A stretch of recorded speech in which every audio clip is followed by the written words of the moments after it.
ఈ రోజులల్లా కొంతమంది ఆడవాళ్ళు ఎలా ఉన్నారు అంటే, నాకు జరిగిన విషయం గురించే నేను జెప్తానా?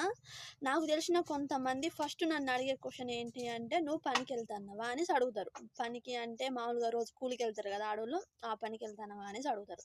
"అహా! లేదమ్మా నా బిడ్డ ఇంకా చిన్న పాపే గదా! పాలు మరవలేదు. ఇంకిప్పుడు ఎళ్ళట్లేదు. ప్రస్తుతానికైతే ఖాళీగా ఇంటికాడనే ఉంటా" అనేసి నేను చెప్తా. మరి అక్కడితో ఊరుకోవచ్చు గదా వాళ్ళు.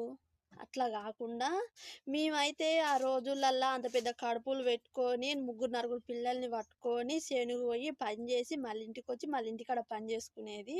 మీలాంటోళ్ళైతే ఇంటికాడ సుఖానికి మరిగి, తినటానికి మరిగి, పనికి పోకుండా పిల్లగాళ్ళ పేరు చెప్పుకొని ఇంటికాడ ఉంటారు అనేసి మాట్లాడతారు కొంతమంది ఆడోళ్ళు. నా పెళ్ళయి 3 సంవత్సరాలయితంది. నాకు 2 ఇయర్స్ పాప ఉంది. ఆ పాపనొదిలేసి ఇప్పుడు నేను పనికెళ్ళి, ఆ పైసలు తెచ్చుకొని ఎవరు తినేది ఆ పైసలసలు? మా ఆయన పనికెళ్తాడు. రోజుకో 300, 400 పని జేస్తాడు, తీసుకొస్తాడు. ఉన్న దాంట్లో మేము హ్యాపీగా ఉన్నాం గదా! ఏవో కందకు లేని దురద కత్తి పీటకెందుకన్నట్టు మేమిద్దరం హ్యాపీగే ఉన్నాం. మా పాప హ్యాపీనే ఉంది. మధ్యలో చూసేటోళ్ళకొస్తుంది ఇప్పుడు లొల్లి. మీకు గూడా ఎంతో కొంతమంది సొంటోళ్ళు ఎదురయ్యే ఉంటారు. ఆ సొంటోళ్ళకు ఖచ్చితంగా మీరు కుక్క కాటుకు చెప్పు దెబ్బ అన్నట్టు ఇచ్చి పడేయండి ఒకటేసారి.